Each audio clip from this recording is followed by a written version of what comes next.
जय हिंद विद्यार्थी मित्रांनो, मंथन आय एसमध्ये तुमचं स्वागत आहे. आपण राज्यसेवा पूर्वच्या पॉलिटी या विषयामध्ये PIQ आणि थीम बेस जी सिरीज सुरू केलेली आहे त्यामधलं आजचं सेकंड लेक्चर आहे. सेकंड लेक्चर जे आहे ते घटनेचे वैशिष्ट्य म्हणजे फीचर ऑफ इंडियन कॉन्स्टिट्यूशनवर आहे. ठीक आहे. आता आपण जर स्टँडर्ड बुक्स बघितलं म्हणजे लक्ष्मीकांत वगैरे, तर त्यामध्ये 15-16 घटनेचे वैशिष्ट्य दिलेले आहेत. परंतु आपल्या आयोगाने मात्र त्या 15-16 वर प्रश्न नाही विचारले, फक्त आणि फक्त 4 म्हणजे किती 4 जे वैशिष्ट्य आहेत त्यावरच प्रश्न आलेले आहेत आतापर्यंत. म्हणजे आपल्याला काय करायचे 4च थीमला डिटेलमध्ये करायचे. आपण त्या 4 थीम्स डिटेलमध्ये करूया. त्याचबरोबर त्यावर आलेले आत्तापर्यंतचे PIQ म्हणजे 2013 पासून ते 2025 पर्यंतचे सर्व कव्हर करूया. ठीक आहे. तर पहिली वैशिष्ट्य काय आपलं विविध स्तोत्रापासून तयार म्हणजे काय drawn from various sources. Second काय धर्मनिरपेक्षता म्हणजे आपण त्याला धर्मनिरपेक्ष किंवा सेक्युलर म्हणू किंवा सेक्युलरिझम म्हणू. ठीक आहे. तिसरं आहे प्रजासत्ताक किंवा गणराज्य. ठीक आहे. त्याला इंग्लिशमध्ये आपण रिपब्लिक म्हणतो. आणीबाणी म्हणजेच इमर्जन्सी. हे 4 जे थीम्स आहेत तेच आपले वैशिष्ट्य आहेत. म्हणजे मला वाटतं या 4च्या बाहेर आपल्याला काही करायचं नाही. ठीक आहे. कारण की आता बघा आपण एक 10 वर्षाचे PIQ बघितले. ते 10 वर्षाच्या PIQ मध्ये प्रश्न कशावर आलाय फक्त या 4 थीम्सवर किंवा या 4 वैशिष्ट्यावर आलाय. तर मला वाटतं बाकीचे जे रिमेनिंग आहेत त्याला आपण हात न लावलेला बरं. ठीक आहे. चला आपण स्टार्ट करू. फर्स्ट आहे बघा विविध स्तोत्रापासून तयार म्हणजे काय ड्रॉन फ्रॉम व्हेरियस सोर्सेस. आता एक लक्षात घ्या भारताचं संविधान जवळपास संविधान सभेनं 60 देशाच्या संविधानाचा अभ्यास केला होता. किती 60 देशाच्या. आणि त्या 60 देशाच्या संविधानामधून जे काही महत्वाच्या तरतुदी आहेत त्या आपण काय केलं तिथून प्रेरणा घेऊन घेतल्यात. पण याचा अर्थ असा नाही बरं का की आपण कॉपी पेस्ट केल्यात. ठीक आहे.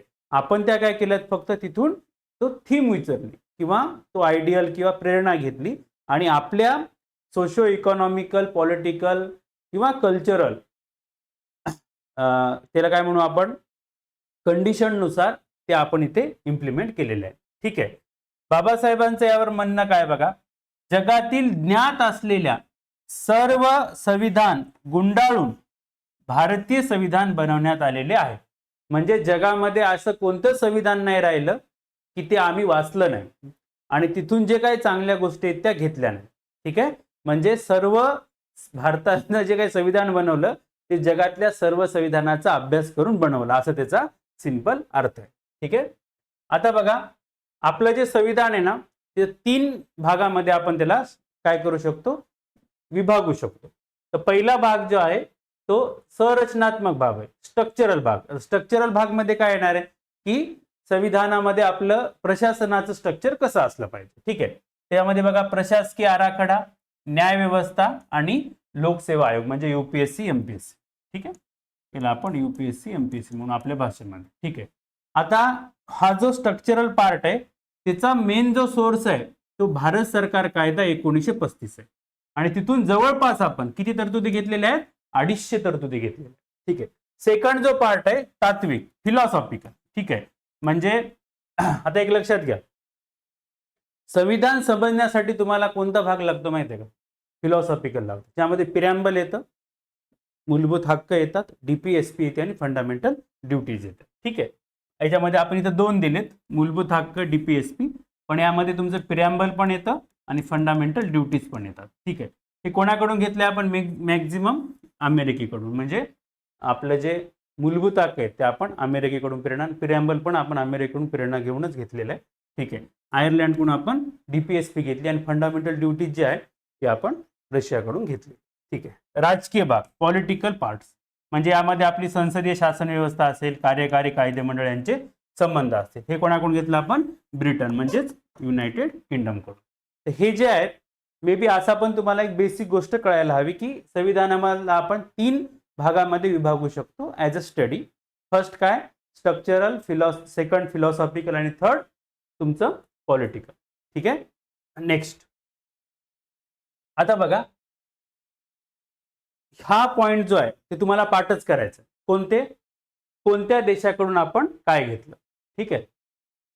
कोणत्या देशाकडून आपण काय घेतलं. ठीक आहे, हे थोडे मागे पुढे झाली स्लाइड. ठीक आहे, ही स्लाइड पहिले बघू आपण. ठीक आहे, फर्स्ट बघा, भारत सरकार कायदा 1935.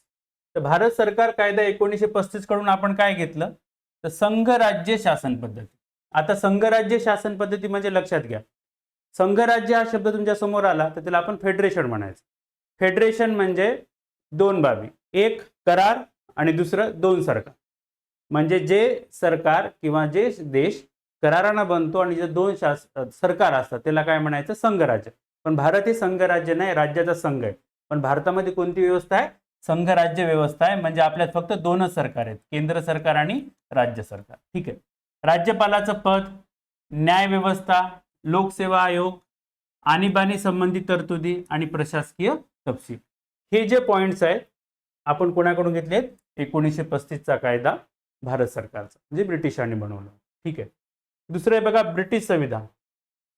इथं आपण काय घेतलं, संसदीय शासन पद्धती. संसदीय शासन पद्धती म्हणले की तुमच्या पुढे अजून दोन पॉइंट्स आले पाहिजे. फर्स्ट काय आला पाहिजे की दोन प्रमुख आहेत, एक आहे हेड ऑफ स्टेट, एक आहे हेड ऑफ गव्हर्नमेंट. म्हणजे आपल्या इथे हेड ऑफ स्टेट कोण आहे, राष्ट्रपती, हेड ऑफ गव्हर्नमेंट कोण आहे, पंतप्रधान. आणि सेकंड पॉइंट तुमच्या समोर आला पाहिजे की कार्यकारी मंडळ हे कायदे मंडळाला काय असतं, जबाबदार असतं. हे दोन जरी पॉइंट तुम्हाला माहित असले तर तुम्ही त्याला काय म्हणू शकता, संसदीय शासन पद्धती. कायद्याचे राज्य, रूल ऑफ लॉ.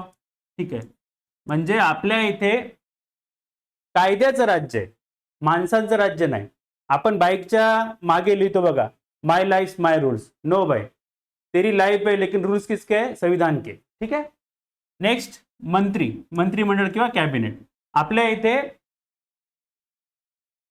संसदीय शासन व्यवस्था आहे. म्हणजे काय, एक लक्षात घ्या, अजून दोन प्रमुख असल्यामुळे पंतप्रधान हा आपला काय आहे, शासनाचा प्रमुख आहे. आणि तो एकटा निर्णय नाही घेत, मंत्रिमंडळाला घेऊन निर्णय घेतो. ठीक आहे, म्हणून त्याला आपण कोणती व्यवस्था म्हणतो, मंत्रिमंडळ किंवा कॅबिनेट. सिंगल सिटीजनशिप, एकेरी नागरिकत्व. ठीक आहे, प्राधिलेख जे आपल्या कलम 32 किंवा 226 मध्ये आहे. ठीक आहे, म्हणजे हेबियस कॉर्पस, मॅन्डामस, प्रोहिबिशन, सर्शरी आणि क्यू वारंटो, हे जे आहेत ते रिट्स आहेत.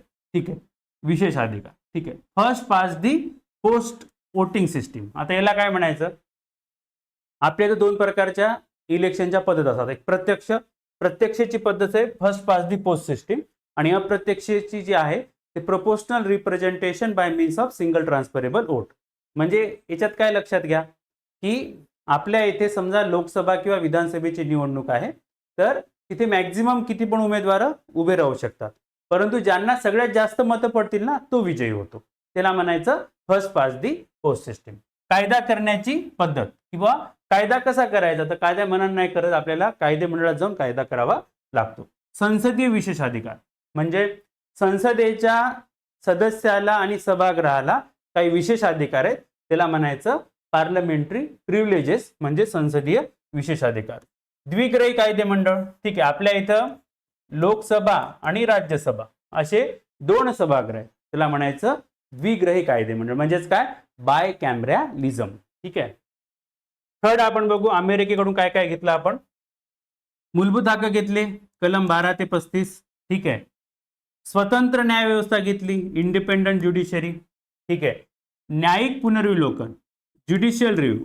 आता बघा, न्यायिक पुनर्विलोकन म्हणजे काय, तर संसदेनं किंवा सरकारने एखादी ऑर्डर काढली आणि संसदेने एखादा कायदा केला आणि तो जर मूलभूत हक्काशी किंवा संविधानाशी सुसंगत आहे का विसंगत हे चेक करणं, म्हणजेच काय, न्यायिक पुनर्विलोकन. स्वतंत्र न्याय व्यवस्था म्हणजे कार्यकारी मंडळापासून न्याय व्यवस्था कशी आहे, स्वतंत्र आहे. ठीक आहे, राष्ट्रपती विरुद्ध महाभियोग. ठीक आहे, म्हणजे राष्ट्रपतीला जर पदावून काढायचं असेल तर त्याला काय म्हणायचं, महाभियोग. ठीक आहे, सर्वोच्च न्यायालयाच्या उच्च न्यायालयाच्या न्यायाधीशाच्या पदच्युती, म्हणजे यांना दोघांना पण सुप्रीम कोर्ट किंवा हायकोर्टच्या जजला पदावून काढायचं असेल तर ती पद्धत सुद्धा. आणि उपराष्ट्रपती पद, व्हाईस प्रेसिडेंटचं पद, हे आपण सर्व कोणाकडून घेतलेलं आहे, अमेरिकेकडून घेतले. आयर्लंडचे संविधान. आता आयर्लंडकडून काय घेतलं, DPSP घेतली, जी आपल्या कलम 36 ते 51 मध्ये. नेक्स्ट काय घेतलं, राज्यसभेचे सदस्य जे आपण नामनिर्देशित करतो, 12 सदस्यांना नामनिर्देशित करतात 4 क्षेत्रातून, कला, विज्ञान, साहित्य आणि समाजसेवा. ठीक आहे, राष्ट्रपतीच्या निवडणुकीची पद्धत. आपल्या इथं राष्ट्रपती कसा निवडला जातो, अप्रत्यक्ष, कोणाकडून, इलेक्ट्रोल कॉलेज. म्हणजे त्याला आपण काय म्हणतो, निर्वाचन मंडळ किंवा गण. ठीक आहे. नेक्स्ट आहे बघा कॅनडा. कॅनडाकडून काय घेतलं आपण, प्रभावी केंद्र असलेले संघराज्य. मीन्स व्हॉट, आपल्या इथं केंद्र सरकार प्रबळ आहे, राज्य सरकार हे दुय्यम आहे. अमेरिकेमध्ये उलट आहे, राज्य सरकार स्ट्रॉंग आहे, केंद्र सरकार दुबळ आहे. ठीक आहे. केंद्राकडे शेषाधिकार. आता काय रेसिड्युअल पॉवर कोणाकडे आहे, आपल्याकडे केंद्राकडे. याचा अर्थ काय बा, की आपल्या 3 सूची आहेत, केंद्र सूची, त्याला संघ म्हणतो आपण, राज्य सूची आणि समवर्ती सूची. यामध्ये प्रत्येकाला कोणत्या कोणत्या विषयावर कायदे करण्याचा अधिकार आपण दिलेला आहे. सपोज या सूचीच्या बाहेर जर एखादा अधिकार निर्माण झाला तर तो कोणाकडे जाणार आहे, केंद्राकडे जाणार आहे. त्याला म्हणायचं शेषाधिकार केंद्राकडे. ठीक आहे. केंद्रातर्फे राज्यपालाची नेमणूक. ठीक आहे. आता हा एक पॉइंट लक्षात घ्या, आपल्या इथे अमेरिकेसारखा राज्यपाल निवडून देत नाही, तर केंद्राकडून तो अपॉइंटमेंट होतो. अपॉइंटमेंट म्हणजे नेमणूक होतो, म्हणून त्याला आपण इनडायरेक्टली काय म्हणतो माहिती आहे का, केंद्र सरकारचा एजंट. ठीक आहे. सर्वोच्च न्यायालयाचे सल्लागार अधिकार क्षेत्र, याचं कलम आहे बघा 143. ठीक आहे. 143 नुसार सुप्रीम कोर्टाला राष्ट्रपती सल्ला मागतात, त्याला आपण प्रेसिडेन्शियल रेफरन्स सुद्धा म्हणतो. ठीक आहे. तर हे आहेत बघा किती, 5 स्त्रोत कडून काय काय घेतलं. ठीक आहे. नेक्स्ट बघा 6वं, ऑस्ट्रेलियाचे संविधान. कोणाचे संविधान, ऑस्ट्रेलिया. ऑस्ट्रेलियाकडून काय काय घेतलं आपण, समवर्ती सूची, जी मी तुम्हाला सांगितलं 3 सूची आहेत. ठीक आहे. एक आहे संघ सूची, दुसरी आहे राज्य सूची आणि तिसरी आहे समवर्ती सूची. संघ सूचीवर फक्त कायदा कोण करू शकते, केंद्र सरकार. राज्य सूचीवर राज्य सरकार आणि समवर्ती सूचीवर हे दोघं सुद्धा कायदा करू शकतात. अनुसूची 7 मध्ये समवर्ती सूच्या आहेत. ठीक आहे.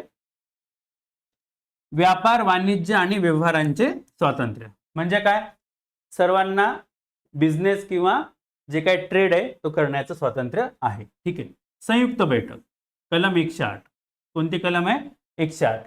संयुक्त बैठक म्हणजे काय, आपल्याला माहिती आहे कायदा पारित करण्यासाठी पहिले तुम्हाला विधेयक कुठं मांडावं लागतं, संसदेच्या कोणत्यातरी सभागृहामध्ये. मग एका सभागृहाने ते पारित केलं, दुसऱ्या सभागृहाने पारित नाही केलं, आणि असा जर डेडलॉक 6 महिन्यापर्यंत क्रिएट झाला तर काय करावं लागेल तुम्हाला, म्हणजे राष्ट्रपती काय करतात, संयुक्त बैठक बोलवतात. मग त्या संयुक्त बैठकीच्या अध्यक्षस्थानी स्पीकर असतात. ठीक आहे. नेक्स्ट आहे जर्मन किंवा जर्मनी, त्याला वायमर म्हणायचे पूर्वी. ठीक आहे. आणीबाणीच्या काळात मूलभूत हक्काचे निलंबन, suspension of fundamental right during emergency आहे ते. आता इथे तुम्हाला कन्फ्यूज काय होते माहिती आहे का, मूलभूत हक्क कोणाकडून घेतले माहिती आहे आपण, मूलभूत हक्क घेतले आपण USA कडून, आणि मूलभूत हक्क आणीबाणीच्या काळी सस्पेंड करायचं कोणाकडून घेतले, जर्मनी. इथे चुकायचं नाही. ठीक आहे. सोव्हिएत रशिया, मूलभूत कर्तव्य. ठीक आहे. म्हणजे हे आपण 51 मध्ये टाकले 42व्या घटनादुरुस्तीनं सुवर्णसिंग कमिटीच्या रिकमेंडेशन नुसार. कोणानुसार, सुवर्णसिंग कमिटीच्या रिकमेंडेशन नुसार. ठीक आहे. आता उद्देशिकेतले जे काही 3 शब्द आहेत किंवा एकच आहे तसा तर न्याय, पण 3 प्रकारचा न्याय. कोणता, सामाजिक, आर्थिक आणि राजनैतिक. हे कोणाकडून घेतलं आपण, रशियाकडून घेतलं. ठीक आहे. फ्रान्स. आता फ्रान्सकडून काय घेतलं बघा, गणराज्य पद्धती, रिपब्लिक. ठीक आहे. आता आपण पुढे बघणार आहोत त्याचा अर्थ. ठीक आहे. आणि स्वातंत्र्य, समता आणि बंधुता यांचे आदर्श. म्हणजे जर आपण फ्रान्सकडून काय घेतलं तर स्वातंत्र्य, समता, बंधुता आणि रिपब्लिक. ठीक आहे. म्हणजे हेड ऑफ स्टेट हे इलेक्टेड असतो. ठीक आहे. दक्षिण आफ्रिकेचे संविधान, घटना दुरुस्तीची पद्धत. म्हणजे आपण घटना दुरुस्ती 308 न करतो, पण 2 प्रकारची घटना दुरुस्ती असते. एक साध्या बहुमतावाली असते आणि एक 368 वाली असते. 368चे 2 प्रकार असतात, एक विशेष बहुमत आणि दुसरे विशेष बहुमत प्लस अर्ध्या राज्याच्या साध्या बहुमतानं. ठीक आहे. राज्यसभेच्या सदस्याची निवडणूक. ठीक आहे. म्हणजे राज्यसभेचे जे आपले सदस्य असतात ते प्रत्यक्ष निवडले जातात का, नाही, अप्रत्यक्ष निवडले जातात. कोणाकडून, विधानसभेच्या सदस्याकडून. म्हणजेच विधानसभेच्या आमदाराकडून राज्यसभेचे खासदार निवडले जातात. ही जी काही मेथड आहे ती कोणाकडून घेतलेली आहे आपण, दक्षिण आफ्रिकेकडून. जपानचं संविधान, याच्याकडून आपण एक गोष्ट, प्रोसिजर इस्टॅब्लिश बाय लॉ, जे आपण कलम 21 मध्ये बघतो. ठीक आहे. कायदा करण्याची पद्धत. ठीक आहे. आता बघा, एवढे जे काही आपण 10 सोर्स आहेत, 10-12, ज्याच्याकडून आपण संविधानाचे महत्वाचे, म्हणजे त्या देशाच्या संविधानातले महत्वाचे जे काही तरतुदी येतात ते आपण आपल्या इथं अंमलात आणल्या, पण ते आपल्या कंडिशननुसार, जशाला तशा आपण कॉपी पेस्ट केल्या नाही. ठीक आहे. पण आता ह्या आपण प्रत्येक देशाचा म्हणजे जवळपास 60 देशाचा संविधानाचा अभ्यास केला आणि 60 देशाच्या संविधानाचा अभ्यास करून आपलं संविधान आपण बनवलं, म्हणून त्याच्यावर टीका पण झाली. तर टीका काय काय झाली बघा. उष्ण संविधान म्हणजे लोकांनी आपण उष्ण कसं घेतो तसं, ठीक आहे. ठिगळांचे कार्य, पॅचवर्क आहे बा, याचं त्याचं घेऊन आपण काय केलं, त्या गोधडीला ठिगळं लावली, ठीक आहे. पश्चिमेचे अनुकरण, ठीक आहे, म्हणजे मॅक्झिमम जे कॉन्स्टिट्यूशन आहे ते वेस्ट साईडचे, ईस्टचे तर नाही आहेत, म्हणून आपण त्याचं अनुकरण केलं असं त्याचा अर्थ होतो. तिच्यामध्ये नवीन आणि नाविन्यपूर्ण असं काही नाही, कारण सगळं कॉपी पेस्ट आहे. अशा टीका आपल्या संविधानावर झालेल्या आहेत, हे लक्षात घ्या.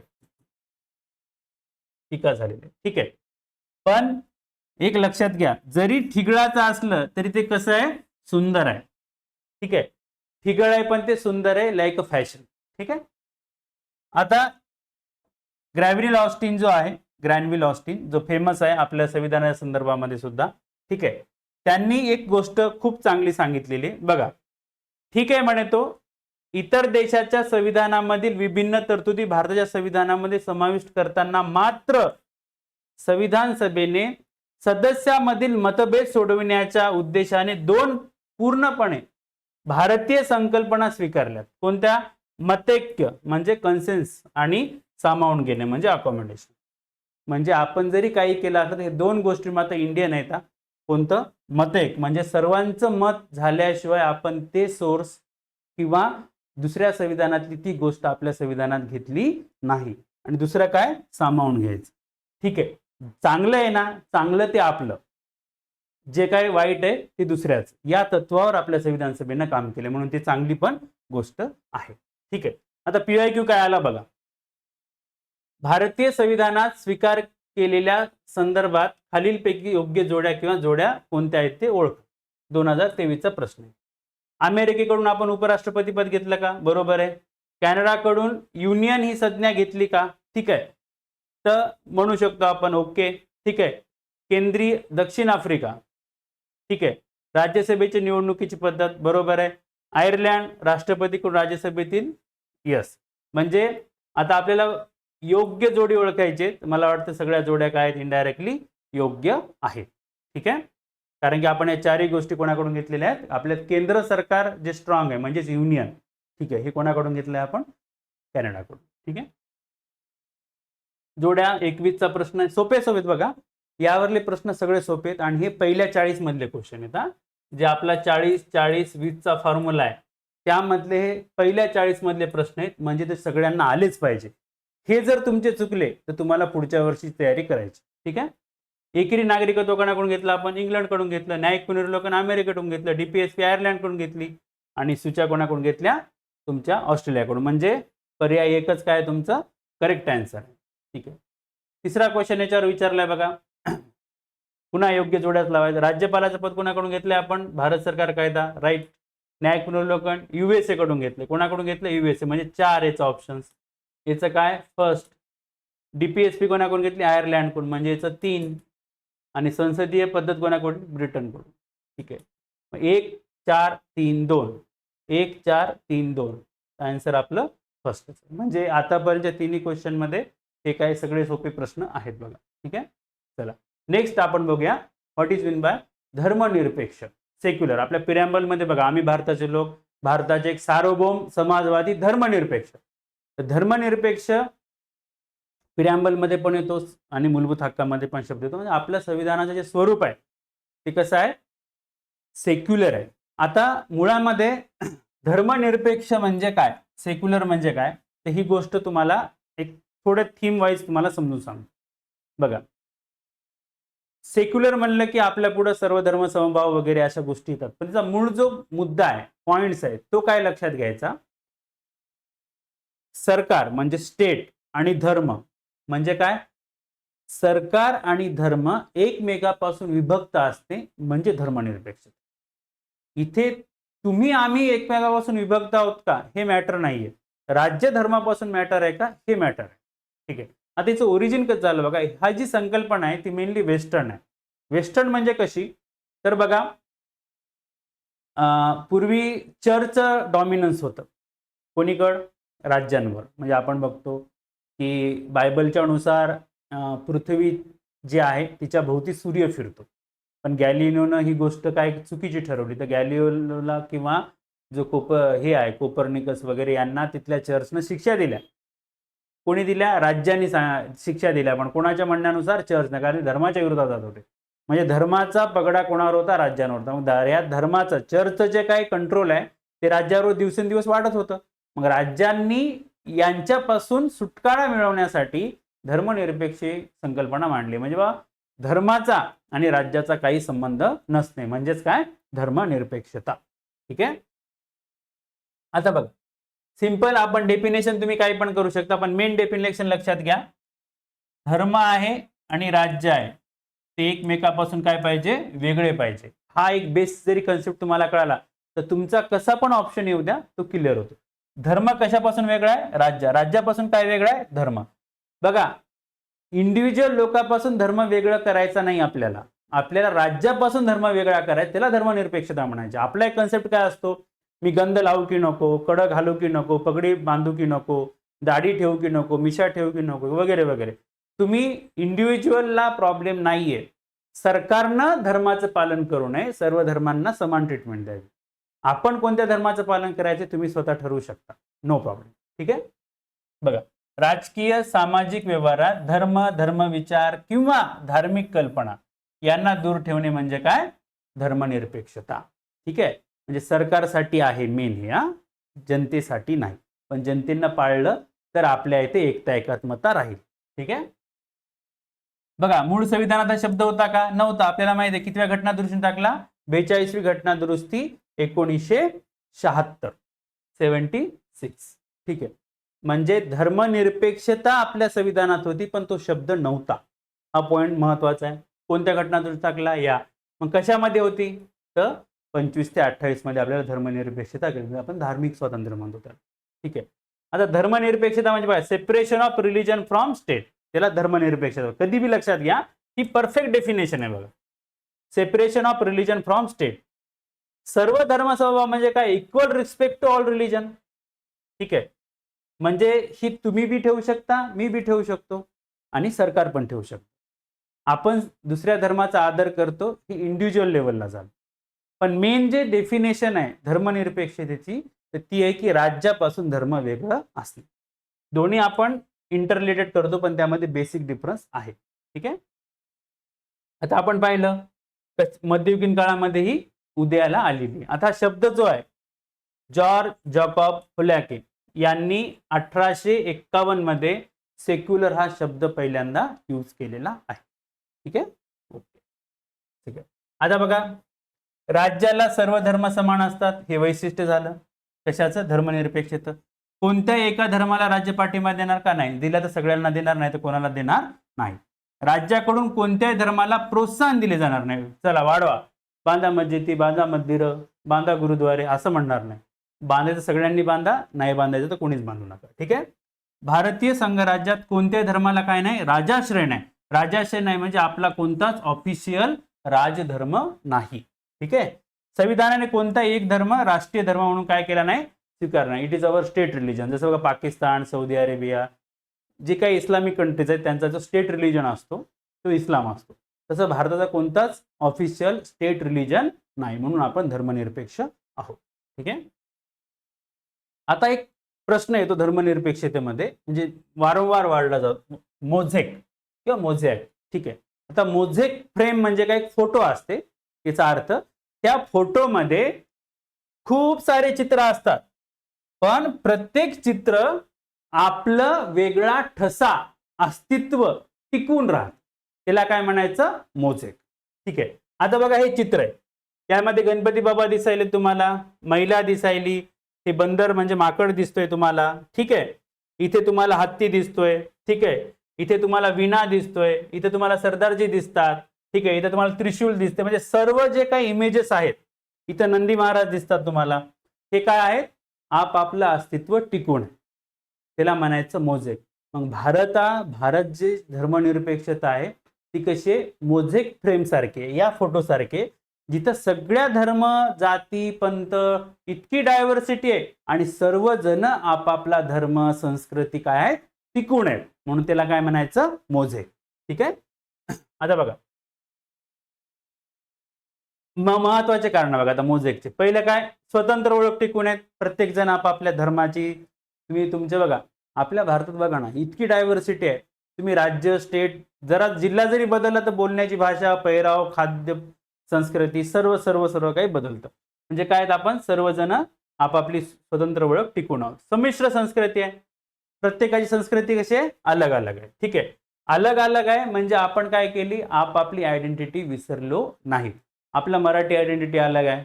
ठीक आहे, तुम्ही गुजराती आयडेंटिटी अलग आहे, Rajasthani identity, Punjabi identity, Kashmiri identity, Tamil identity, प्रत्येकाची सांस्कृतिक ओळख अलग आहे. ठीक आहे, धार्मिक याच्यामध्ये आलीच. ठीक आहे, जनसमानातील एकता एवढं असून सुद्धा आपण सर्वजण एक आहोत. ही पण महत्वाची गोष्ट आहे. आणि राज्याचा कोणता तरी अधिकृत धर्म आहे का, नाही. जरी आपल्या इथं मेजॉरिटी हिंदुइझम असला तरी officially it is not our state religion. हा, एक पारशी लोकांची किती कमी क्वांटिटी आहे, म्हणजे ते लोकसंख्या, तरी ते त्यांची स्वतःची आयडेंटिटी टिकवून आहेत. मंदिर त्यांचं जे काय आहे आज्ञारी वगैरे बांधू शकतात, सगळं त्यांचे रीतिरिवाज ते फॉलो करू शकतात. ठीक आहे, याला काय म्हणायचं, मोजेक. मोजेक कळालं सर्वांना. ठीक आहे, आता बघा आपलं सकारात्मक आणि नकारात्मक हे धर्मनिरपेक्षतेचे दोन प्रकार पडतात. सकारात्मक म्हणजे काय, धर्म आणि राज्य पूर्णपणे विभक्त नसतात. आणि नकारात्मक म्हणजे धर्म आणि राज्य पूर्णपणे विभक्त असतात. ठीक आहे, बघा धर्म राज्य संस्था यात पूर्णता फारकत असते, त्याला म्हणायचं नकारात्मक. आणि सकारात्मक म्हणजे काय, धर्म आणि राज्य संस्था यांच्यात तत्वाधिष्ठ अंतर असते, एक प्रिन्सिपल डिस्टन्स मेंटेन करतो आपण. म्हणजे राज्य वेगळं तर राहणार पण कमी जास्तीला तुमच्यामध्ये हस्तक्षेप करणार. कशामध्ये, सकारात्मक. नकारात्मक मध्ये तुमचं माझं घेणं देणं नाही, तुम्ही आमच्यात येऊ नका, आम्ही तुमच्यात येत नाही.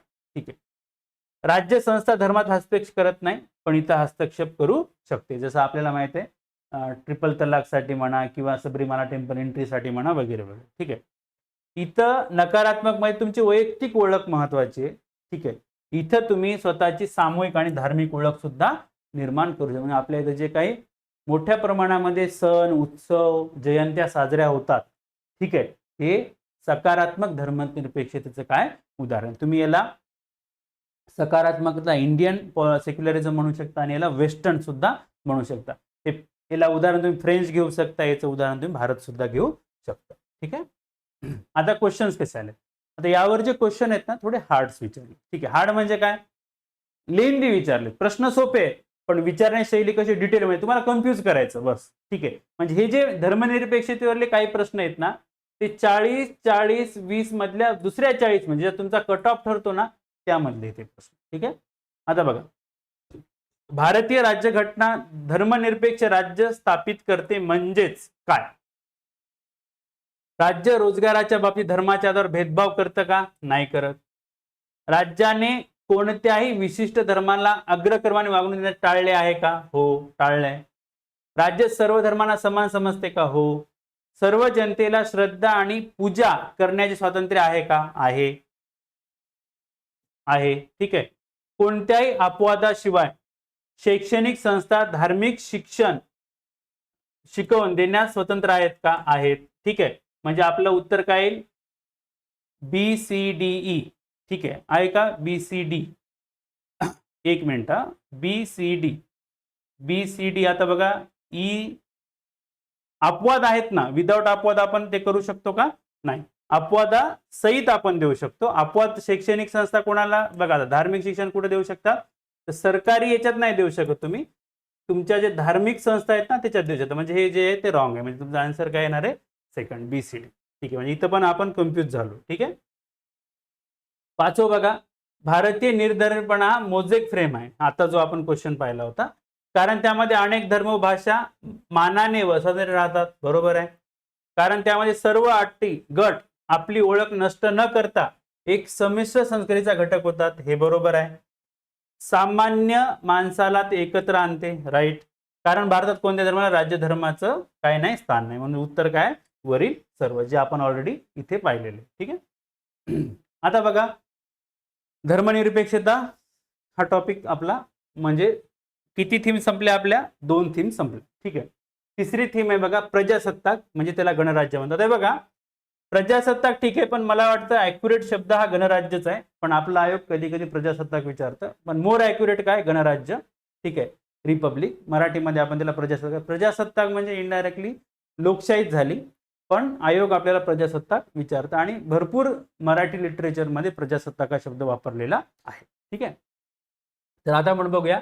बघा इथे एक तुम्हाला मी जी इमेज टाकलेली आहे, Rajendra Prasad India's first president.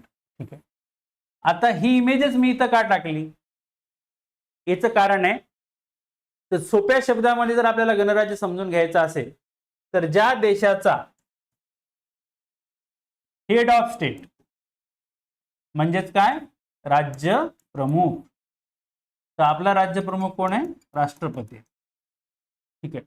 तर आपला राष्ट्रपती जनतेकडून, कोणाकडून, जनतेकडून प्रत्यक्ष किंवा अप्रत्यक्ष निवडला जातो, म्हणून आपला भारत हा काय आहे, गणराज्य. ठीक आहे. चल बघू आपण एक एक पॉइंट्स. आता बघा, लोकशाही दोन प्रकारची.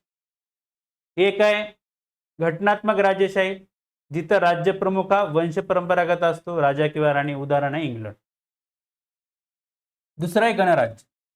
गणराज्यामध्ये राज्यप्रमुख जनतेकडून निवडलेला असतो. ठीक आहे, राष्ट्रपती किंवा राष्ट्राध्यक्ष. मग निवडणूक प्रत्यक्ष असो किंवा अप्रत्यक्ष चालते, नो प्रॉब्लेम. बघा आपल्या इथे राष्ट्रपती भारताचा आहे, राष्ट्राध्यक्ष युएसए. इंग्लिशमध्ये दोघाला पण प्रेसिडेंट म्हणतात, पण मराठीमध्ये किंवा हिंदीमध्ये आपण आपल्या प्रेसिडेंटला राष्ट्रपती म्हणतो, ना की राष्ट्राध्यक्ष. ठीक आहे. आणि अमेरिकेमध्ये काय म्हणतात, राष्ट्राध्यक्ष. म्हणजे कळालं दोन्ही मधला बेसिक डिफरन्स. दोन्ही लोकशाहीच आहे, पण दोन्हीमध्ये फरक आहे. एकामध्ये राजेशाही आहे कॉन्स्टिट्यूशनल, आणि एकामध्ये काय आहे, गणराज्य. दोन्ही लोकशाही असून सुद्धा. ठीक आहे. आता बघा पुन्हा तोच पॉइंट, लोकशाही शासन व्यवस्थेत राज्यप्रमुख जनतेकडून प्रत्यक्ष किंवा अप्रत्यक्षरित्या निवडून दिला जातो विशिष्ट कालावधीसाठी, त्याला काय म्हणायचं, गणराज्य. ठीक आहे. उदाहरण भारतामध्ये 5 वर्षासाठी, युएसए मध्ये 4 वर्षासाठी. ठीक आहे. भारताने लोकशाही गणराज्य पद्धत स्वीकारली असून जनतेचे सार्वभौमत्व मान्य केलेले. म्हणजे आता दुसरा जर पॉइंट गणराज्यामध्ये काय लक्षात ठेवायचं, तर सार्वभौमत्व कोणाकडे असतं, जनतेकडे असतं. जनतेकडे सार्वभौमत्व असतं, ही बाब लक्षात घ्या. म्हणजे काय, सोव्हर्निटी कोणाकडे बिलॉंग आहे, आपल्या इथे सिटीजन्सकडे, इंडिव्हिज्युअल व्यक्तीकडे नाही. ठीक आहे. भारताचा राज्य प्रमुख जनतेकडून प्रत्यक्षरित्या किती वर्षासाठी निवडून द्यायला, 5 वर्षासाठी. ठीक आहे. आता यात दोन अर्थ अजून आहेत, जे वरी आपण ऑलरेडी पाहिलेत. सार्वभौमत्व कोणाकडे, जनतेकडे. कोणाकडे नाही, राजा किंवा राणीकडे, जे इंग्लंडमध्ये आहे. आणि सार्वजनिक पदे नागरिकांसाठी खुले आहेत, म्हणजे कोणताही विशेष वर्ग किंवा भेदभाव नाही. म्हणजे मला वाटतं हे एक वाक्य, हे 2 आणि हे 3, हे 3 जरी तुम्ही लक्षात ठेवले तरी तुमचं गणराज्य संपला. सोप्यामध्ये तुम्हाला रिकॉल करतो, ज्या देशाचा राज्यप्रमुख जनतेकडून निवडून दिलेला असतो त्याला गणराज्य म्हणायचं. दुसरा पॉईंट, सार्वभौमत्व जनतेकडे असतं, कोणत्या व्यक्तीकडे नसतं. आणि तिसरं, सार्वजनिक पदे सगळ्यांसाठी खुली असतात. आता बघा आपल्या इथे कोणी पण राष्ट्रपती होऊ शकतो, इंग्लंडमध्ये कोणीही नाही होऊ शकत, त्या राजघराण्याचाच माणूस पाहिजे, म्हणून तो गणराज्य. दुसरी गोष्ट, आपल्या इथं सार्वभौमत्व जनतेकडे, आम्ही भारताचे लोक, ठीक आहे, पण तिथं राजा किंवा राणी. समजते पॉईंट. कारण आपला राष्ट्रपती जनतेकडून निवडून दिला जातो ना, म्हणजे तो जनतेचा प्रतिनिधी झाला, म्हणजे सार्वभौमत्व कोणाकडे झालं, जनतेकडे झालं. हे पण बाब तुम्ही लक्षात घ्या. ठीक आहे. आता आपण बघा, हे एक महत्वाचं आहे, हे तुम्हाला कोणत्या बुक्समध्ये मिळणार नाही. ठीक आहे. आता बघा, भारतामध्ये प्रजासत्ताक गणराज्याची निर्मिती झाली, म्हणजेच लोकशाही. ठीक आहे. काय त्याच्यामुळे काय झालं, गव्हर्नर जनरल, जो आपला शेवटचा गव्हर्नर जनरल कोण होता, लॉर्ड माउंटबॅटन, आणि इंडियन कोण होता, राजगोपालचारी. ठीक आहे. हे आपण पद नष्ट केलं आणि भारताच्या गुलामीचं शेवटचं प्रतीक हटून त्या जागी काय निर्माण केले आपण, राष्ट्रपती पद. म्हणजे बघा, राष्ट्रपती बनून आपण काय केले, गुलामी हटवली. कारण की जो गव्हर्नर जनरल होता तो ब्रिटिशांचा प्रतिनिधी होता आणि तो आपल्या गुलामीचं काय करायचा, रिप्रेझेंटेशन करायचं. आणि जेव्हा आपण राष्ट्रपती आला तेव्हा आपण ती गुलामगिरी काय केली, नष्ट केली. ठीक आहे. बघा, भारतात प्रजासत्ताक गणराज्याचा स्वीकार केला असून जनतेचं सार्वभौमत्व काय केलंय, मान्य केलंय. राजा राणीचं नाही भाऊ, जे इंग्लंडच्या नुसार होतं पूर्वी ब्रिटिश काळामध्ये. आपल्या भारत हे प्रजासत्ताक गणराज्य आहे, बरोबर आहे. म्हणजे आपल्या तर लोकशाही पण आहे आणि गणराज्य पण आहे. इंग्लंडमध्ये लोकशाही आहे पण ते गणराज्य नाही का? तिथं राजा राणी आहे. ठीक आहे, म्हणजे तिथं फक्त कोण आहे ते लोकशाहीचं. गणराज्य जिथे असते तिथे प्रजासत्ताक शासन असेलच असे नाही. म्हणजे बघा, काही ठिकाणी गणराज्य असू शकते पण लोकशाही असू शकत नाही. उदाहरण चीन. चीनमध्ये लोकशाही नाही पण तिथला जो काही प्रेसिडेंट आहे तो निवडून दिला जातो. तिथे पण वन पार्टी सिस्टीम आहे म्हणून काही ऑपोजिशन नसतंच, पण निवडून दिला जातो ना. म्हणजे पहिल्या व्याख्येमध्ये आपल्या यायला आहे. परंतु चीन हा लोकशाही नाही. ठीक आहे, चल नेक्स्ट प्रश्न बघा. काही लोकशाही देश हे प्रजासत्ताक आहेत, बरोबर आहे. जसं भारत, उदाहरणाचं काय भारत. ठीक आहे. काही लोकशाहीवादी देश हे प्रजासत्ताक नाहीत, उदाहरण काय आपलं इंग्लंड. ठीक आहे, तिथं लोकशाही आहे पण प्रजासत्ताक आहे का? नाही. तिथं कोण आहे? राजा किंवा राणी. म्हणजे दोन्ही उदाहरणं काय तुमचे योग्य आहेत. ठीक आहे, आता आपला चौथा पॉइंट आहे आणीबाणी. बघा, मी तुम्हाला इथे जी आणीबाणी दिलेली आहे ती इन्क्लुझिव्ह आहे. म्हणजे तुम्ही कंबाईनसाठी पण हिला यूज करू शकता, राज्यसेवा पुरवठा तर करूच शकता. म्हणजे कोणत्या पण ऑब्जेक्टिव्ह परीक्षेसाठी एवढी आणीबाणी माझ्या मते मोर दॅन इनफ आहे. याच्यामध्ये कोणताच पॉईंट ठेवला नाही आणि व्हेरी सिम्प्लिफाईड करून दिलेली आहे. म्हणून ही तुम्ही आवर्जून, ही जी स्लाइड आहे मी तुम्हाला टेलिग्रामवर मी टाकणारच आहे. ठीक आहे, तुम्ही ती वाचा, युटिलाइज करा आणि मार्क घ्या. ठीक आहे, आपण अभ्यास कशासाठी करतोय? मार्कासाठी करतोय, हे विसरू नका. ठीक आहे, चला तर आणीबाणी. ठीक आहे, तर पहिले आपण राष्ट्रीय आणीबाणी बघू. ठीक आहे, पण आता बघा, आणीबाणी जी आहे ती कोणत्या भागात आहे?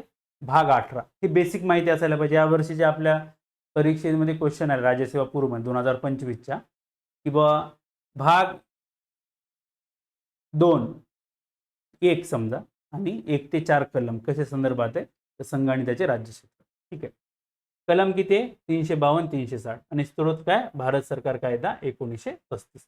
पुन्हा एक लक्षात घ्या, आणीबाणी आपण 1935च्या कायद्याकडून घेतली, पण आणीबाणीच्या काळात मूलभूत हक्क सस्पेंड करायचं कोणाकडून घेतलेले? जर्मनीकडून घेतले. ठीक आहे, हा पॉईंट इथे तुम्ही समजा. आणीबाणीचे 3 प्रकार आहेत. ठीक आहे, राष्ट्रीय आणीबाणी कलम 352, राष्ट्रपती राजवट 356, 365 आणि आर्थिक आणीबाणी 360. तर आपण सुरुवात करूया राष्ट्रीय आणीबाणी. ठीक आहे, आता राष्ट्रीय आणीबाणी जे आहे,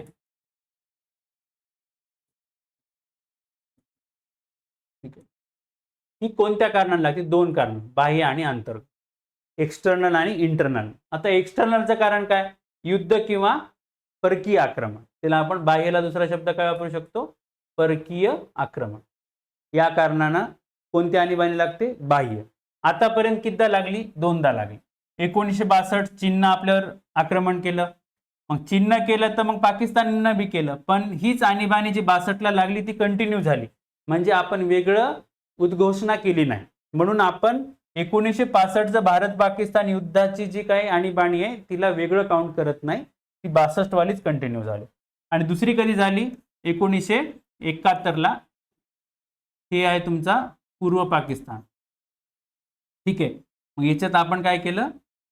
17 डिसेंबर 1971ला बांगलादेश निर्माण केला. बघा काय निर्माण केला? बांगलादेश. ही झाले 2 जे आणीबाणी लागल्या ते बाह्य कारणाने लागले. आता अंतर्गत, इंटरनल रिझन्स जे आहे, सशस्त्र उठाव. ठीक आहे, त्याला आपण म्हणतो आर्म रेबिलियन. ठीक आहे, हा जो शब्द आहे आपण 44व्या घटना दुरुस्तीने टाकला. पूर्वी कोणता शब्द होता? अंतर्गत अशांतता, इंटरनल डिस्टर्बन्सेस. जे इंदिरा गांधींनी आणीबाणी लावली तिसरी 1975 मध्ये, ती अंतर्गत अशांतता या शब्दाचा वापर करून लावली. पण तो जो शब्द आहे तो खूप संदिग्ध आहे. ठीक आहे, म्हणून तो शब्द आपण 44व्या घटना दुरुस्तीनं बदलला आणि कोणता शब्द टाकला? सशस्त्र उठाव. म्हणजे जर लोक काठ्या, लाट्या, तलवारी, बंदुका घेऊन रस्त्यावर उतरले, सरकारचा कायद्याचा विरोध करत असतील तर आणि तरच अंतर्गत अंतर्गत आणीबाणी लागेल, सशस्त्र उठाव या कारणाने. ठीक आहे, वेगवेगळ्या कारणासाठी वेगवेगळी आणीबाणी घोषित करता येते. कितवी घटना दुरुस्ती? 38वी. म्हणजे काय? ॲट ए टाइम बाह्य कारणासाठी, ॲट ए टाइम अंतर्गत कारणासाठी आणीबाणी लावता येते. ही बाब लक्षात घ्या. समजा भारत पाकिस्तान युद्ध चालू आहे तर बाह्य, आणि इथे लोक जर सशस्त्र उठाव करत असतील तर अंतर्गत. म्हणजे ही दोन्ही पण बाब तुम्ही समजून घ्या की दोन्ही कारणांना लावता येते आणि कोणती घटना दुरुस्ती आहे 38. आता कुठे लावता येते तर संपूर्ण देशात लावता येते, देशाच्या काही भागात लावता येते किंवा विशिष्ट भागात सुद्धा लावता येते. विशिष्ट भाग म्हणजे समजा एखादं राज्य वगैरे वगैरे. ठीक आहे, तर हे जे विशिष्ट भागात आहे ही कोणत्या घटना दुरुस्ती टाकलं आपण 42वी घटना दुरुस्ती. घोषणा कोण करतं तर घोषणा राष्ट्रपती करतात. पण आता एक लक्षात घ्या, इंदिरा गांधींनी जी आणीबाणी लावली होती तेव्हा राष्ट्रपतीला फोन करून सांगितलं, सिंपल आपल्या भाषेमध्ये. ठीक आहे, म्हणजे कॅबिनेटचं लेखी शिफारस लागत नव्हती, म्हणजे ते मिसयूज होत होतं. म्हणून 44व्या घटना दुरुस्तीने काय टाकलं, मंत्रिमंडळाच्या लेखी शिफारस. म्हणजे इथं कॅबिनेटच्या, सोप्या शब्दात कोणतं मंत्रिमंडळ म्हणजे काय, कॅबिनेटच्या लेखी शिफारसीनं. कोणत्या घटना दुरुस्तीनं 44. ठीक आहे, 44व्या घटना दुरुस्तीनं आपण रिटर्न, कॅबिनेटच्या रिटर्न. म्हणजे एक लक्षात घ्या अजून, हा कॅबिनेट हा जो शब्द आहे हा पण संविधानामध्ये पूर्वी नव्हता. हा पण आपण 44व्या घटना दुरुस्तीनं ऍड केलेला आहे. आणि कोणत्या कलमात केला माहिती आहे का, 352(3). हा पण प्रश्न विचारला गेलेला आहे बघा. कॅबिनेट हा शब्द संविधानात नाही, संविधानामध्ये काउन्सिल ऑफ मिनिस्टर हा शब्द आहे, मंत्रिमंडळ हा शब्द आहे, कॅबिनेट नाही. तर इथं जे आहे ना, मंत्रिमंडळ म्हणजेच कोण आपलं आता कॅबिनेट. हा, तुम्ही याला कॅबिनेट असं लिहू शकता, कॅबिनेट, कॅबिनेटच्या लेखी शिफारस. समजते, मंत्रिमंडळ म्हणजे 70-80 जणांत झालं, काउन्सिल ऑफ मिनिस्टर. त्यामध्ये जे मेन मंत्री असतात त्याला कॅबिनेट म्हणतात. कॅबिनेटच्या लेखी शिफारसीनच काय होणार आहे, राष्ट्रपती आणीबाणीचं प्रोक्लेमेशन म्हणजेच घोषणा करू शकतात. ठीक आहे, तर कॅबिनेट हा शब्द पण आपण 44व्या घटना दुरुस्तीने टाकला. कोणत्या कलमामध्ये, 352 सब क्लॉज 3. तुम्हाला वाटेल 74-75 मध्ये टाकला, पण नाही. तुम्ही लक्षात घ्या, 352 मध्येच कॅबिनेट हा शब्द आहे. या आणीबाणीचं न्यायिक पुनर्विलोकन होऊ शकतं का, होऊ शकतं. कोणती घटना दुरुस्ती, 44. बरोबर, मिनर्वा मिल खटल्यामध्ये पण सांगितलं हो. ठीक आहे, 38वी घटना दुरुस्तीनं मात्र सांगितलं होतं की राष्ट्रपती जेव्हा आणीबाणी घोषित करतील ना तर त्याचं न्यायिक पुनर्विलोकन होणार नाही. पण 44व्या घटना दुरुस्तीनं आणि मिनर्वा मिल खटल्यामध्ये न्यायालयानं हे अधोरेखित केलं की राष्ट्रीय आणीबाणी घोषित केल्यानंतर तुम्ही तिला चॅलेंज करू शकता न्यायालयामध्ये आणि त्याचं न्यायिक पुनर्विलोकन होऊ शकतं. ठीक आहे, संसदेची मंजुरी 1 महिन्याच्या आत घ्यायची. म्हणजे तुम्ही राष्ट्रपतींना जेव्हा घोषणा केली आणीबाणीची, त्या घोषणेपासून 1 महिन्याच्या आत संसदेच्या दोन्ही सभागृहाच्या विशेष बहुमतानं, विशेष बहुमताचं पण कोणत्या घटना दुरुस्ती टाकलेलं आहे, 44वी घटना दुरुस्ती. ठीक आहे, पूर्वी साध्या बहुमतानं होतं. ठीक आहे, आणि मंजुरी आवश्यक आहे. ठीक आहे, पूर्वी जे होते ना 2 महिने होते. म्हणजे काय, 44वी घटना दुरुस्तीच्या पूर्वी संसदेची मान्यता 2 महिन्याच्या आत घ्यायची होती. पण 44वी घटना दुरुस्तीपासून ती 1 महिन्याच्या आत घ्यायची आणि संसदेच्या दोन्ही सभागृहाच्या विशेष बहुमतानं. समजा लोकसभा विसर्जित आहे तर तोपर्यंत राज्यसभेनं घ्यायची. आणि जेव्हा लोकसभा गतीत होईल, पुनर्जीवित होईल, जे काय होईल ते, नवीन निवडणूक आपलं येईल समजा, तर लोकसभाच्या पहिल्या बैठकीपासून 30 दिवसाच्या आत लोकसभेनं काय घ्यायची, परमिशन द्यायची. तोपर्यंत कोण देणार, राज्यसभा देणार. ठीक आहे, कालावधी 6 महिने. पण दर 6 महिन्यानं तुम्हाला काय घ्यायचे, संसदेची परवानगी घ्यायची, म्हणजेच मंजुरी, मान्यता घ्यायची. जर तुम्ही दर 6 महिन्यानं मंजुरी, मान्यता घेतली तर तुम्ही अमर्यादित काळासाठी आणीबाणी चालू ठेवू शकता. म्हणजे जो पिरियॉडिक इंटरव्हलचा क्लॉज आहे, एव्हरी 6 मंथ जे आपल्याला परमिशन घ्यायची, कोणाची, संसदेची, हे पण आपण 44व्या घटना दुरुस्तीनं काय केलेलं आहे, टाकलेलं. ठीक आहे, यापूर्वी कसं होतं, 44वी घटना दुरुस्तीच्या पूर्वी एकदा का मान्यता दिली की अनलिमिटेड काळासाठी. पण आता तसं नाही, एकदा मान्यता दिल्यानंतर दर 6 महिन्यांना सुद्धा तुम्हाला मान्यता घ्यायची आहे. ठीक आहे, घोषणा रद्द कोण करणार, राष्ट्रपती करणार, कधी बी करू शकतात, काही प्रॉब्लेम नाही. ठीक आहे, पण 44व्या घटना दुरुस्तीनं 2 तरतुदी टाकल्या. पहिली काय, जर अंमल संपण्याचा ठराव लोकसभेनं मांडला तर. ठीक आहे, कोणत्या बहुमतानं, साध्या. लोकसभा म्हणली की आता लोकसभेचा अंमल संपुष्टात जाणार, तर राष्ट्रपतीला ते ऐकणं बंधनकारक आहे. आणि दुसरं काय, 110 सदस्यांना, म्हणजे गणपूर्ती झाली. ठीक आहे, जर विशेष बैठक घेण्याचं संसदेच्या सदस्यांनी म्हटलं तर विशेष बैठक बोलावून त्या बैठकीच्या निर्णयाच्या अंती राष्ट्रपतीला ऐकावं लागेल की अंमल चालू ठेवायचा का बंद ठेवायचा. ठीक आहे. परिणाम बघा आता आणीबाणीचे काय होतात. एकात्मिक शासन व्यवस्था बनते, म्हणजे आपल्या इथे जे संघराज्य व्यवस्था आहे त्या संघराज्य व्यवस्थेचं रूपांतर एकात्मिक व्यवस्थेत होतं विदाउट कॉन्स्टिट्युशनल अमेंडमेंट. म्हणजे घटना दुरुस्ती न करता. किती भारी विचार करा, आपल्याला घटना दुरुस्ती करा, मग न्यायिक निर्लोकन होणार, मग सुसंगत विसंगत मूलभूत संरचना अमुक ढमुक इतक्या गोष्टी येतात. पण इथे तुम्ही डायरेक्ट काय करायला, बेसिक स्ट्रक्चरच बदलून टाकायला, कोणतं संघराज्याचं, विदाउट कॉन्स्टिट्युशनल अमेंडमेंट. म्हणजे ही आणीबाणीचा परिणाम. मग हिच्यामध्ये काय होतं, एकात्मिक शासन म्हणजे एकच सरकार राहतं आणि ते कोणतं राहतं, केंद्र सरकार. राज्य सरकार हे केंद्राच्या अधीन असतात, ते निलंबित नसतात पण त्यांच्या पॉवर त्यांच्याकडे नसतात. ठीक आहे. राज्य विधिमंडळ निलंबित नसतात पण राज्य सूचीवर कायदे करण्याचा अधिकार कोणाला आहे, संसदेला आहे आणि राष्ट्रपती ऑर्डिनन्स सुद्धा काढू शकतात. ठीक आहे. पण राज्य विधिमंडळाच्या म्हणजेच राज्य सूचीवर राष्ट्रपतीने जे कायदे बनवले ते आणीबाणी संपल्यानंतर 6 महिन्यापर्यंतच राहतात, त्यानंतर ते लोप पावतात म्हणजे लॅप्स होतात. ठीक आहे. वित्तीय काय, तर राष्ट्रपती वित्त आयोग जे आपलं 280 कलम आहे, जे केंद्र आणि राज्यामध्ये वित्ताचं काय करतं, वाटणी करून देतं सोप्या शब्दामध्ये. तर हे जे आहे त्याला अडथळा येणार आहे. ठीक आहे. आणि हे जे बदल आहेत ते कधी राहतील, आर्थिक वर्ष संपेपर्यंत, म्हणजे फायनान्शियल म्हणजे 1 एप्रिल ते 31 मार्च. ठीक आहे. म्हणजे आणीबाणी जर तुम्ही डिसेंबरमध्ये संपली ना तर हे आर्थिक जे परिणाम आहेत ते 31 मार्च पर्यंत राहतील. मूलभूत हक्क. ठीक आहे. आता एक लक्षात घ्या, 20-21 जे मूलभूत हक्क आहेत ते अमर आहेत. 20 आणि 21 कलम जे आहे हे अमर आहे, अमर जवान आहे. ठीक आहे. अमर कलम आहे म्हणजे हे कधीच सस्पेंड होत नाही.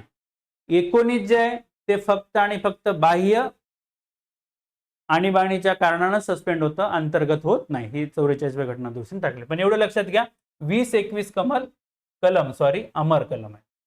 आता 58 आणि 359 मध्ये काय फरक आहे. 358 फक्त कलम 19 साठी म्हणजे मूलभूत हक्काच्या संदर्भात आहे, मूलभूत हक्कावर कसा परिणाम होतो आणीबाणीचा. आणि 359 आहे ते इतर हक्कासाठी. इतर म्हणजे 19 सोडून. म्हणजे समजा 20-21 तर अमरच आहेत पण इथे 19 आपण काउंट केलं, म्हणजे 3 सोडून इतर हक्क. म्हणजे इतर म्हणजे कोणते, आता 12 ते 35 मधील हे 3 कलम सोडून बाकीच्या कलमांच्या संदर्भात जर आपल्याला मूलभूत हक्क सस्पेंड करायचे तर 359 न राष्ट्रपती करतो. 358 फक्त बाह्य आणीबाणीमध्येच निलंबित होतं, अंतर्गत मध्ये होत नाही. हा क्लॉज आपण 44व्या घटना दुरुस्तीने टाकलाय. 359 मधले कलम मात्र दोन्ही मध्ये पण निलंबित होतात, बाह्य किंवा अंतर्गत आणीबाणी. 358 मध्ये आपोआप निलंबित होतात. म्हणजे काय, 19 जर बाह्य कारणानं जर आणीबाणी लागली तर 19 ऑटोमॅटिक निलंबित होते, त्यासाठी वेगळी अधिसूचना काढण्याची गरज नसते. पण इथे मात्र ते आपोआप निलंबित होत नाहीत, राष्ट्रपती त्यांच्या अधिसूचनेत सांगतात की हे कलम काय झाले तुमचे सस्पेंड झाले. हे पूर्ण कालावधीसाठी निलंबित असतात पण 359 मधले राष्ट्रपती ठरवतील तेवढ्याच कालावधीसाठी. देशभर लागू आहे कारण की 19 म्हणजे तुमचं काय, 6 स्वातंत्र्य, तोंड आहे, स्पीच एक्सप्रेशन सर्व ते बंद करावं लागते, नाहीतर तुम्ही म्हणजे एकता एकात्मता खंडित होऊ शकते. पण हे मात्र पूर्ण देशात किंवा काही भागासाठी सस्पेंड होऊ शकतात.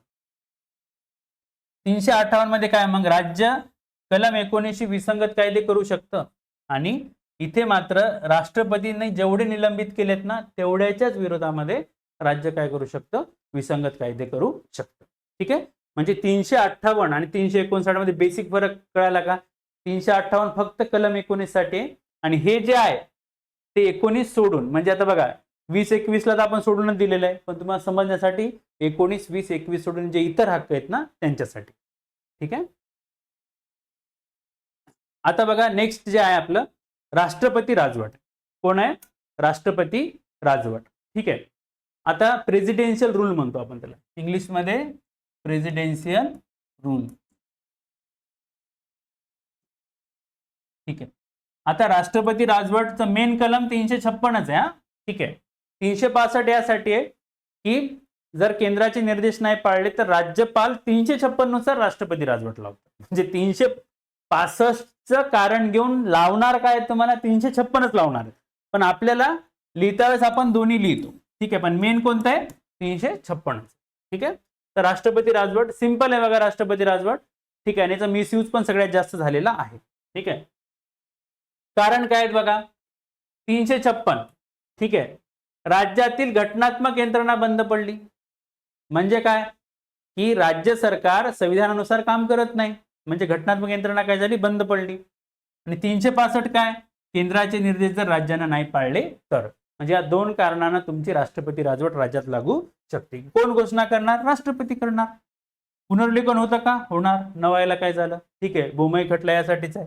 ठीक आहे, संसद मान्यता घोषणेच्या 2 महिन्याच्या, केंद्रामध्ये 1 महिन्याच्या आत आहे, म्हणजे राष्ट्रीय आणीबाणी इथे किती 2 महिन्याच्या आत, आणि साध्या बहुमताने तिथे विशेष बहुमताने. ठीक आहे, कालावधी 6 महिने, दर 6 महिन्याची मान्यता घेऊन किती 3 वर्षासाठी. म्हणजे वरचा आणि म्हणजे राष्ट्रीय आणीबाणीचा राष्ट्रपती राजवटचं सेम आहे, फरक फक्त एवढा आहे इथं मॅक्झिमम कालावधी 3 वर्षे, राष्ट्रीय आणीबाणीचा अनिश्चित काळासाठी. जर 1 वर्षाच्या पुढे राष्ट्रपती राजवट ठेवायची असेल तर 2 कारणं लागतात. ते जर 2 कारणं फुलफिल होत असतील तर आणि तरच राष्ट्रपती राजवट 1 वर्षाच्या वर म्हणजे 3 वर्षापर्यंत ठेवता येते. पहिलं कारण आहे जर देशात राष्ट्रीय आणीबाणी लागलेली असेल तर 352. आणि दुसरं, निवडणूक आयोगानं सर्टिफाय केलं पाहिजे, प्रमाणित केलं पाहिजे की या राज्यामध्ये आम्ही आता सध्या निवडणुका घेऊ शकत नाही. या 2 कारणामुळेच 1 वर्षापेक्षा जास्त काळासाठी राष्ट्रपती राजवट पुढे कंटिन्यू 3 वर्षापर्यंत करता येते. अदरवाईज 6 महिन्यामध्येच तुम्हाला काय करायचंय, गुंडाळायचं. ठीक आहे, स्टॉप करायचं. समाप्ती, राष्ट्रपती दुसरी एक घोषणा करणार की या राज्याची राष्ट्रपती राजवट संपली. संसदेच्या मान्यतेची गरज नसते. कार्यकारी प्रणाली सिंपल आहे, राज्यातले सगळे अधिकार कोणाकडे येणार, राज्यपाल येणार. राज्यपाल म्हणजे राष्ट्रपती येणार, राष्ट्रपती राज्यपाल किंवा मुख्य जे सचिव असतात चीफ सेक्रेटरी यांच्या मार्फत तिथला कारभार बघणार. ठीक आहे, कायदे मंडळावर काय होणार, विधानसभा निलंबित होऊ शकते किंवा विसर्जित केली जाऊ शकते, दोन्ही पण गोष्टी. निलंबित झाली तर फक्त कायदे करू शकत नाही. ठीक आहे, समजलं, कार्य करू शकत नाही. ठीक आहे, संसद किंवा राष्ट्रपती त्यासाठी काय करतील, मग कायदे करतील. दोन्ही पण होऊ शकता, सस्पेंड किंवा डिझॉल्व. ठीक आहे, सर्वप्रथम राष्ट्रपती राजवट लागली किंवा पंजाबमध्ये, हे आहे ना ट्रिव्हिया आहे, एक्स्ट्रा इन्फॉर्मेशन आहे, कधी मध्ये विचारला जाऊ शकतो. म्हणजे आपण पूर्ण थीम तयार करतोय.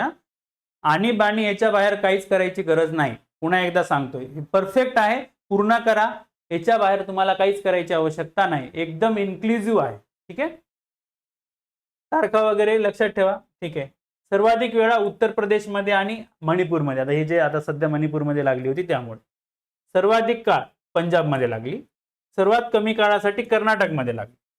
एकदाही लागू न झालेले राज्य कोणते, छत्तीसगड आणि तेलंगणा.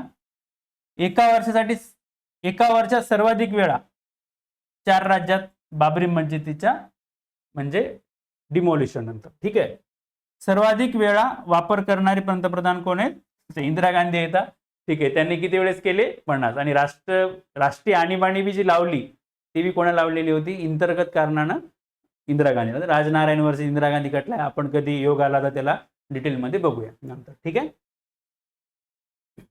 बघा महाराष्ट्रातलं हे कशातली आणीबाणी, महाराष्ट्रात. ठीक आहे, महाराष्ट्रातली आणीबाणी. ठीक आहे, 17-18 काही बुक्स मध्ये 17 आहे, 18 आहे, पण हे जे काही दिवस आहेत माझं ते सेम आहेत. ठीक आहे, शरद पवार यांच्या काळामध्ये लागली होती, पुलोचं सरकार होतं. ठीक आहे, 18 सप्टेंबर 2014 ते 31 ऑक्टोबर 2014, 33 दिवस पृथ्वीराज चव्हाण होते. 12 नोव्हेंबर ते 23 नोव्हेंबर 2019, 11 दिवस. म्हणजे 2019च्या ज्या आपल्या विधानसभेच्या निवडणुका झाल्या होत्या त्यानंतर कोणत्याच एका पक्षाला बहुमत नव्हतं, हंग पार्लमेंट होती, त्यामुळे ही गोष्ट लागली होती. ठीक आहे, म्हणजे एकूण किती दिवस आपलं, 156 दिवस. ठीक आहे, आता हा एक खटला आपल्या या खटल्यावर प्रश्न आलेला आहे, SR बोमई खटला. तसे भरपूर आहेत बघा, राष्ट्रपती राजवटसाठी कुपर खटला पण आहे. त्यानंतर दुसरा जो आहे तो वधवा खटला पण आहे. ठीक आहे, म्हणजे बघा कुपर खटला एक आहे आणि दुसरा वधवा आहे. डीसी वधवा. वधवा यासाठी आहे म्हणजे हे राष्ट्रपती म्हणजे ऑर्डिनन्ससाठी आहे मेनली, सॉरी याच्यासाठी आपण म्हणू शकत नाही याला, हे ऑर्डिनन्ससाठी आहे. इथे जाऊ द्यायला आपण याला काउंट नाही करत, फक्त एस आर बोमईच घ्या. ठीक आहे, एस आर बोमई विरुद्ध भारत सरकार 1994, याला तुम्ही काउंट करू नका सध्या. ठीक आहे, खटल्याचा प्रॉब्लेम काय होता, पार्श्वभूमी काय होती, तर बोमई हे मुख्यमंत्री होते कर्नाटक. ठीक आहे, आणि तिथल्या राज्यपालांनी त्यांचं सरकार काय केलं, बरखास्त केलं. म्हणून ते का बरखास्त केलं, तर बहुमत आहे. ठीक आहे, तर बहुमत सिद्ध करण्यासाठी त्यांना संधीच मिळाली नाही. संधी म्हणजे काय, की तुम्हाला बघा सरकार स्थापन करायचंय तर तुम्हाला पहिली कंडिशन काय, मेजॉरिटी असली पाहिजे, बहुमत असलं पाहिजे. बहुमत जर असेल तरच तुम्ही सरकार कंटिन्यू करू शकता. तुम्हाला ते बहुमत सिद्ध करण्यासाठी वेळ द्यावा लागतो. तो वेळ राज्यपालांनी दिला नाही, म्हणून बोमई कुठे गेले, सरकारच्या, कारण भारत सरकारच्या विरोधात काय गेले, कारण की राष्ट्रपती राजवट केंद्र सरकारला होतं, राष्ट्रपतीला होतं म्हणून. आता सुप्रीम कोर्टाने काय निर्णय दिला, की विधानसभेत बहुमताची चाचणी झालीच पाहिजे, त्याला वेळ द्यावाच लागणार आहे. 356 न्यायिक पुनर्विलोकन होणार. ठीक आहे, आणि न्यायिक पुनर्विलोकन मध्ये जर कळालं की सरकारनं चुकीच्या पद्धतीनं सरकार पाळलेलं आहे, तर हे जे सरकार आहे ते पुनर्जीवित करतात. म्हणजे विधानसभा बरखास्त जरी झाली तरी ती पुनर्जीवित होऊ शकते इनडायरेक्टली. ठीक आहे, राष्ट्रसभा विधानसभा बरखास्त करू शकत नाही, त्यासाठी संसदेची काय लागणार आहे, पूर्व संमती लागणार आहे. म्हणजे राष्ट्रपती मनानं विधानसभा बरखास्त करू शकत नाही, संसदेची परवानगी घ्या दोन्ही सभागृहाची, तेव्हाच तुम्ही सस्पेंड करू शकता. मग राष्ट्रपती फक्त काय करू शकतात, सस्पेंड करू शकतात, म्हणजे तिचं कामकाज थांबवू शकतात. बरखास्त म्हणजे डिझॉल्व्ह करू शकत नाही. डिझॉल्व्ह करण्यासाठी संसदेची परवानगी लागते, एकटा राष्ट्रपती करू शकत नाही. आणि धर्मनिरपेक्षता जर एखादं राज्य पाळत नसेल, ठीक आहे, तर त्या कारणासाठी आणीबाणी लावता येऊ शकते, म्हणजे राष्ट्रपती राजवट लावता येऊ शकते, हा त्याचा अर्थ. ठीक आहे, क्वेश्चन बघा आता, घटक राज्यातील आणीबाणी संदर्भात बोमई खटल्या बाबतीत खालील कोणते विधाने योग्य आहे. ठीक आहे, बोमई खटल्याचा निकाल सर्वोच्च न्यायालयाने 94 मध्ये दिला, बरोबर आहे. ठीक आहे, घटक राज्यात राष्ट्रपती राजवट आणली गेल्यास राज्यांना सर्वोच्च न्यायालयाकडे दाद मागता येते, म्हणजे न्यायिक पुनर्विलोकन, बरोबर आहे. सबळ कारण नसताना राष्ट्रपती राजवट आणली गेल्यास सर्वोच्च न्यायालय केंद्र सरकारचे निर्णय रद्द करू शकते, बरोबर आहे. घटक राज्यातील विधानसभा बरखास्त करण्याच्या आदेशाला संसदेची मान्यता घेणे आवश्यक आहे, बरोबर आहे. म्हणजे तुमचे ऑप्शन काय आला, ABCD. हे आपण पूर्ण खटला तुम्हाला लिहून दिलेला आहे इथे पीपीटीवर. पीपीटी तुम्हाला ऑनलाईन आपल्या टेलिग्राम चॅनलवर मिळून जाईल, तुम्ही ती बघू शकता. राष्ट्रीय आणीबाणी घोषित करण्यासाठी घटनेत सशस्त्र बंड म्हणजे आर्म रिबिलियन, सशस्त्र उठाव किंवा बंड हा शब्द कधी जोडला गेला, तर 42व्या घटना. हे सोपा प्रश्न झाला. ठीक आहे, 1978च्या 44व्या घटना दुरुस्ती अधिनियमाद्वारे राष्ट्रपती आणीबाणी संदर्भात खालीलपैकी कोणती तरतूद केली नाही, कोणती तरतूद केली नाही. तर पहिली बघा, कॅबिनेटच्या लेखी शिफारशीशिवाय राष्ट्रपती राष्ट्रीय आणीबाणी घोषित करू शकणार नाही, बरोबर आहे. ठीक आहे, अंतर्गत अशांतताऐवजी सशस्त्र बंडाळ या शब्द प्रयोग केला, बरोबर आहे. 44वी घटना दुरुस्ती. अनुच्छेद 19 खाली असलेल्या 6 मूलभूत अधिकार केवळ युद्ध अथवा परकीय आक्रमण म्हणजेच बाह्य आणीबाणी कारणास्तव घोषित करण्यात आलेल्या आणीबाणीत निलंबित करता येतील, सशस्त्र बंडाळीच्या कारणास्तव घोषित करण्यात आणीबाणीत निलंबित करता येणार नाही, हा पण बरोबर आहे. जर संसदेच्या कोणत्याही सभागृहाने आणीबाणीची घोषणेला विरोध करणारा अथवा आणीबाणी चालू ठेवण्यास विरोध करणारा ठराव कोणत्याही वेळी मंजूर केला तर राष्ट्रपती आणीबाणी मागे घेण्याची घोषणा करणे आवश्यक आहे. ठीक आहे, बघा, जर संसदेच्या कोणत्याही सभागृहाने आणीबाणीची घोषणेला विरोध करणारा अथवा आणीबाणी चालू ठेवण्यास विरोध करणारा ठराव कोणत्याही वेळी मंजूर केला तर राष्ट्रपती आणीबाणी मागे घेण्यास घोषणा, अथवा कोणत्याही सभागृहाने नाही, हे लोकसभेनं करायला पाहिजे. कोणा करायला पाहिजे, लोकसभेने. म्हणून आन्सर तुमचं 4 काय झालं, अयोग्यचा. ठीक आहे, 352 खाली आणीबाणीची घोषणेबाबत विधाने विचारात घ्या. घोषित आणीबाणी 1 महिन्याच्या कालावधीनंतर आपोआप संपुष्टात जर तिला लोकसभेच्या ठरावाद्वारे वरील कालावधी संपण्याच्या अगोदर मान्यता मिळाली नाही तर तसं काही नाही. ठीक आहे. बघा 6 महिने आपल्याला टाइम आहे. एका महिन्याच्यात परवानगी घ्यायची. मग ती कितीपर्यंत चालणार? 6 महिने. म्हणजे बघा घोषित आणीबाणी एका महिन्याच्या कालावधीनंतर आपोआप संपुष्टात जर तिला लोकसभेच्या ठरावाद्वारे, लोकसभेचा नाही पाहिजे आपल्याला, दोन्ही सभागृहाचं पाहिजे, संसदेची पाहिजे. कशाची पाहिजे? संसदेची. संपुष्टात येण्यासाठी एक सभागृह लागतं, लोकसभा, पण परमिशन संसदेच्या दोन्ही सभागृहांना विशेष बहुमताने घ्यावी लागते. 44वी घटना दुरुस्तीत आपल्याला सांगितलेलं. म्हणजे पहिलं रॉंग आहे. ठीक आहे. राष्ट्रपतींना आणीबाणी घोषित करण्याचा अधिकार आहे, मात्र त्यासाठी संपूर्ण मंत्रिमंडळाची नाही, तर फक्त कॅबिनेटची लागते. कोणाची लागते? कॅबिनेटची. हे आपण 352 सब क्लॉज 3 मध्ये ऍड केलेलं आहे. म्हणजे दोन्ही विधान काय झाले तुमचे? चुकीचे झाले. ठीक आहे. युद्ध, परकीय आक्रमण किंवा लष्करी उठाव यामुळे निर्माण होणाऱ्या आणीबाणीच्या परिस्थितीला तोंड देण्यासाठी घटनेने केंद्र शासनाला कोणते विशेष अधिकार दिले आहेत? योग्य पर्याय निवडायचा. केंद्र आणि राज्य सरकारमध्ये महसूल वाटण्यासंदर्भात आलेल्या तरतुदीत केंद्र बदल करू शकतं का? करू शकतं. राज्यांना त्यांच्या कार्यकारी अधिकार वापरण्यासंदर्भात केंद्र शासन आदेश देऊ शकतं का? हो. राज्य सूचीमध्ये अंतर्भूत कोणत्या विषयावर संसद कायदा करू शकते का? करू शकते. उच्च न्यायालयाचे न्यायाधीश जसे राज्य सरकारच्या कर्मचाऱ्यांचे पगार कपात करण्याचे आदेश देऊ शकते का? तर नाही. हे कशात देईल? तुम्हाला 360 मध्ये देईल, आर्थिक आणीबाणीमध्ये देईल. इथं काय विचारलंय आपलं? तर कोणती आणीबाणी? आपली राष्ट्रीय आणीबाणी 352 नुसार आहे. ठीक आहे. म्हणजे तुमचा आन्सर काय येईल? फक्त ABC. डी जे आहे ते जर 360 असेल तर आला असतं, 352 साठी येऊ शकत नाही. ठीक आहे. नेक्स्ट जे आहे ते याच्यावर प्रश्न आले नाही वित्तीय आणीबाणीवर, पण आपण घेतोय. ठीक आहे. वित्तीय आणीबाणी 360 आहे, फायनान्शियल इमर्जन्सी. आणि चांगली गोष्ट अशी आहे की आपल्या भारतामध्ये आतापर्यंत वित्तीय आणीबाणी लागलेली नाही. म्हणजे देवाची कृपा आहे भारतावर. ठीक आहे. संबंधित कलम बघा 360 आहे. लागू कोण करणार आहे? कधी? कारण जर आपली स्थैर्य, आर्थिक स्थैर्य किंवा पत, क्रेडिट म्हणतो, धोक्यात आलं तर घोषणा कोण करतं? राष्ट्रपती. संमती 2 महिन्याच्या आत घ्यायची. ठीक आहे. बहुमत संसदेत साधं बहुमत लागतं, विशेष बहुमत पण नाही लागत. ठीक आहे. कालावधी अनिश्चित काळासाठी पुन्हा मंजुरीची गरज पण नाही.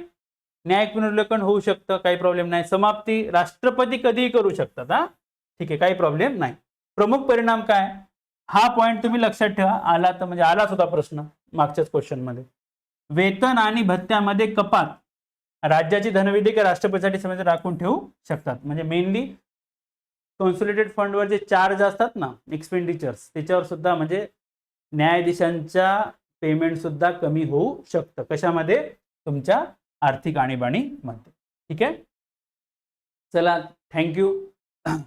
आता ह्याची जी पीपीटी आहे ती तुम्हाला मी टेलिग्रामवर आपल्या या टाकलेली, मंथन IASच्या. ठीक आहे.